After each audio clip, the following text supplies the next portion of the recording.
Bismillahirrahmanirrahim. Assalamualaikum warahmatullahi wabarakatuh, and a very blessed day for all of us, as today is the 17th of Ramadan. So the world today is now going through tribulation and changes that impacted trade, economy, and climate change, and the risk of international halal global trade, consumers' products and services throughout the whole value chain may face many modern challenges from its production sources of location to the consumer.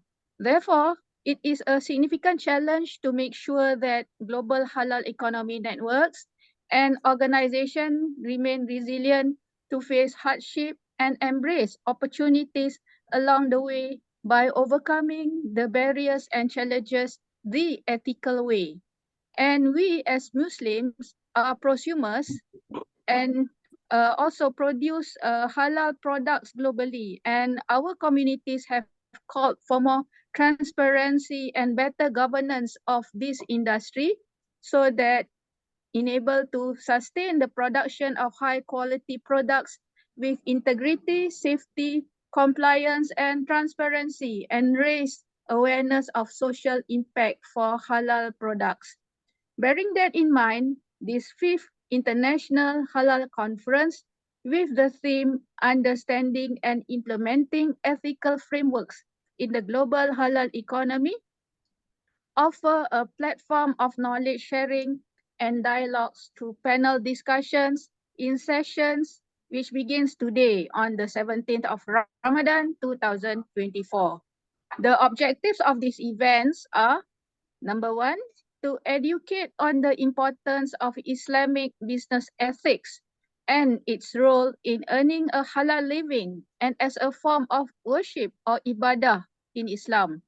Number two, to empower attendees with knowledge of religious texts to guide their business decisions and practice. Number three is to facilitate discussions how ethical practices contribute towards long-term economic viability and community well-being. Number four is to provide insights into the role of halal certification bodies to maintain ethical standards. Number five, identify challenges and gaps in current halal certification processes regarding POIP and ethical standards. Number six, to facilitate dialogues to brainstorm solutions and promote adoption of comprehensive ethical standards in halal certification. Number seven, define ethical and unethical practices in marketing and brand development within the context of the halal economy. And then number eight, provide examples and case studies to illustrate best practice and potential pitfalls. Number nine, to provide tools and frameworks for assessing ethical integrity and making informed decisions. And finally, number 10, encourage collaboration between consumers and businesses to implement and promote ethical standards in the halal economy. This online event will discuss both theoretical and practical challenges in global halal networks and attempt to provide juristic, community, and technological viewpoints and possible solutions towards delivering a new global halal ecosystem with social responsibility and strong ethical integrity. We are pleased to welcome the speakers and very much look forward to hear from scholars, experts, community leaders about the latest halal practices, organizational governance, and social impacts for these halal products, providers, certifiers, and distributors.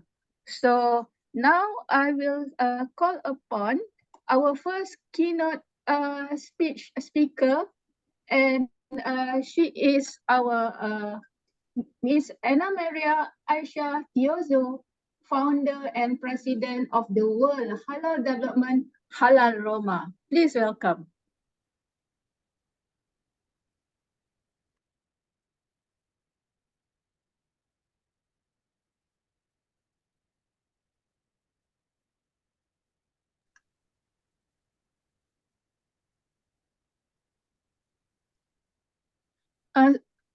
Sorry, Miss Anna, you need to unmute your speaker. Can you hear me now? Okay, that's great. Yeah. Alhamdulillah. Alhamdulillah, I'm very sorry. Assalamu alaikum, brothers and sisters. Walaikum My name is Annamaria Aisha Tiozzo, and I am president of the Italian Halal certification, Wad Italia Halal Roma.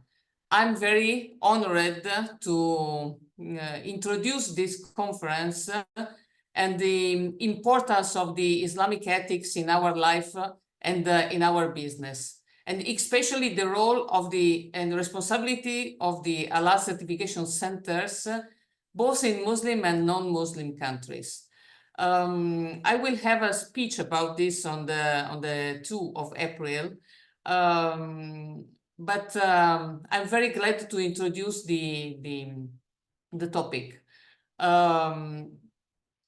I saw that in this conference we will hear about many different voices, from universities to standardization and accreditation center, from certification center to consumer association, animal welfare association. So we will have an insight on the topics from all the different point of views.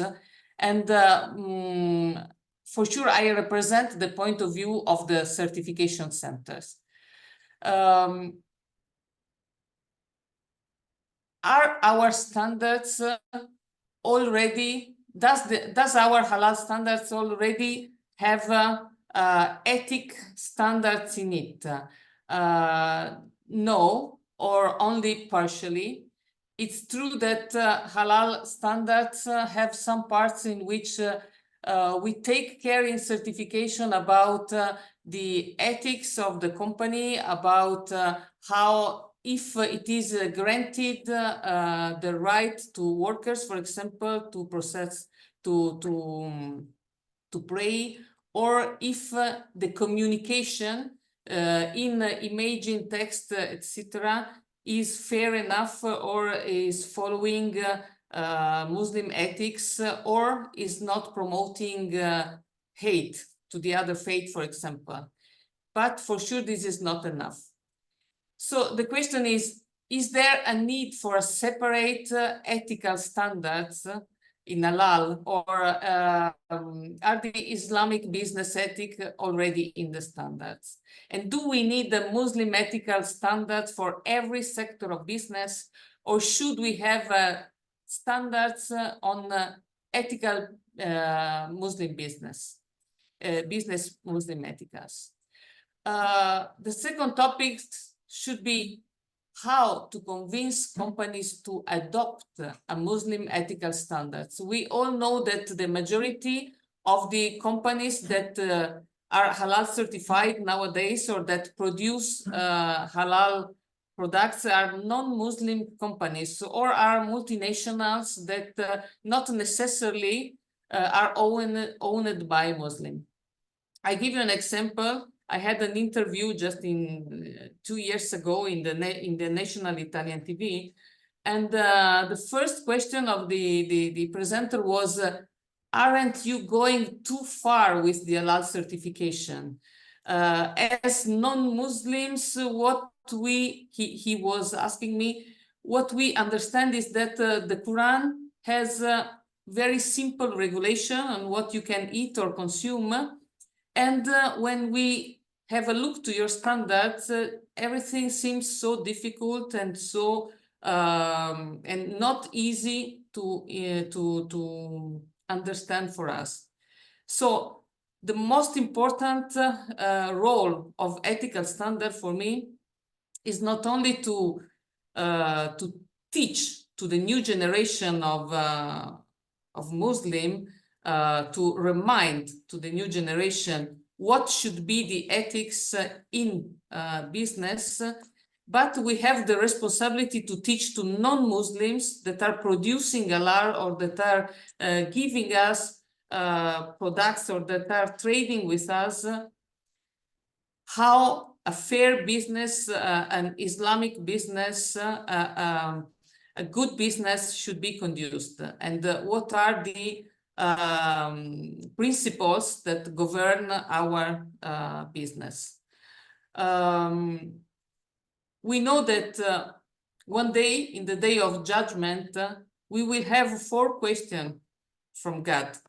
And the fourth of this question will be about wealth. How we earn it and how we use it, our wealth. We will have 4 kind of people. The people earning from halal and spending on earning from haram and spending on halal. The people earning from haram and spending on haram. The people earning from halal and spending on haram. But the only one that we want to be is the people earning from halal and spending on halal. Because only the people earning and spending on halal will be considered as good followers of Islam. Are we doing enough? Are we improving enough these ethics on our halal certification? I know that in this conference we will consider all the point of view, and all of them will be very important. What will be the role of university in this? To study, to produce text, to teach to young generation, but also to old generation, to support the standardization centers with literature and with point of view. What will be the role of standardization and accreditation center? It will be very important because these ethics must be written in our standards. How? Implementing the existing standards or with new standards, this will be a decision. The role of certification centers will be very important, not only because they will have to apply these roles in their own business. Is the business of halal certification fair enough, Islamic enough? Thus, we respect our faith also in the way we conduct the business. Are we using standards for anti-bribery, for to respect our customers, to respect our workers? Are we sustainable enough? Are we fair?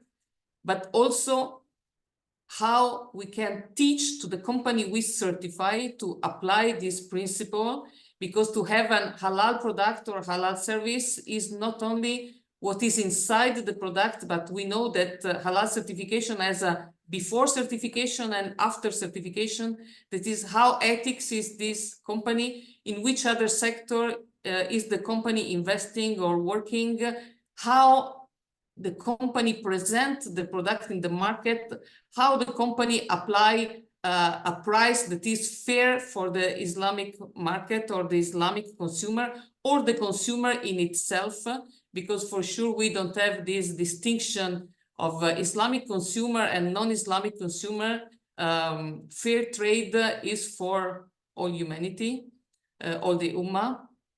And a role of the consumer. Is the consumer ready to choose a product that is fair, that is respect the ethics of Islam? We need to do a lot of education to the consumer also. I know that during this conference, all this topic will be touched, and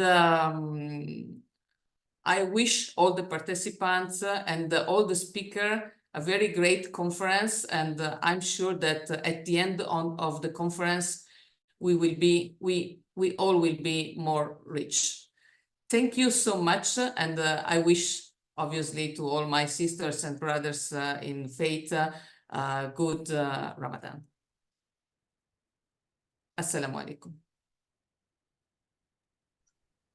Waalaikumsalam warahmatullahi wabarakatuh. Thank you, Miss Annamaria Aisha. Yes, I agree that we have a lot of challenges, and we are grateful that for this platform, we are here from all parts of the world to join hands together and to find agreeable solutions which is easy, applicable, and not actually compromising on the integrity. Okay, I think